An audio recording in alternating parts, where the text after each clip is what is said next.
Elke jaar op die tweede Sondag van November, net voor 11 uur, word die wêreld vir 2 minute stil. En die gebruik was dat motors sou aftrek, gesprekke verstil, en selfs kinders was of is en word geleer om hulle koppe te buig vir Remembrance Day.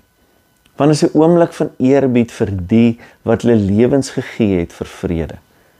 Remembrance Dag het natuurlik ontstaan na die Eerste Wêreldoorlog, toe die gewere stil geraak het op die 11de uur van die 11de dag van die 11de maand in 1918. Maar min mense weet dat hierdie eenvoudige poppie, hierdie rooi papawer, die simbool van hierdie herinnering geword het, juis omdat dit daar gegroei het waar lewe onmoontlik gelyk het. Kan jy jouself indink? In die verwoeste velde van België en Frankryk, tussen slote en draad en grafte, het hierdie rooi papawers begin blom. Rooi tussen grys, hoop tussen dood. En dis waarom ons hierdie blommetjies dra. Nie net as 'n teken van die oorlog nie, maar van lewe na die oorlog. Soos hierdie rooi papawers blom en lewe te midde van chaos, bring God ook nuwe groei uit ons teleurstellings, onsekerhede, hopeloosheid en selfs verwoesting. Hy maak selfs in die donkerste plekke iets nuut en hy maak ons nuut.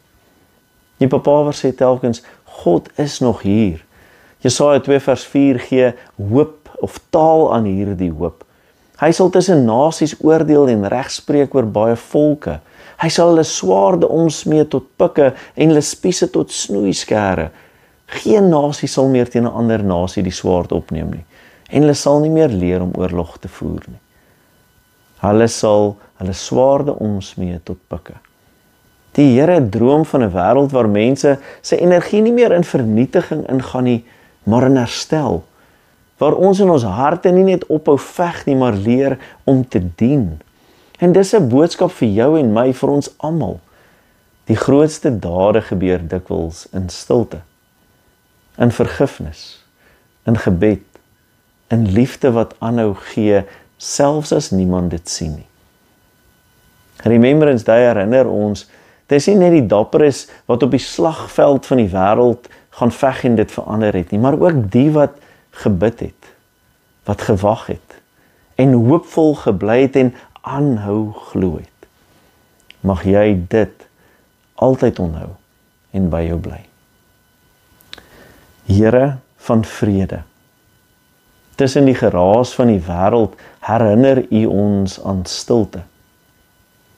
Laat U lig skyn waar daar nog wonde is, U liefde waar mense verdeel is en U vrede in elke hart wat worstel. Maak van ons hande werktuie van U vrede, Here, en van ons lewens 'n getuienis van U hoop. In Jesus naam. Amen. Luitenant-kolonel John McCrae het in 1915 die gedig In Flanders Fields geskryf en ek deel van die woorde vandag met jou.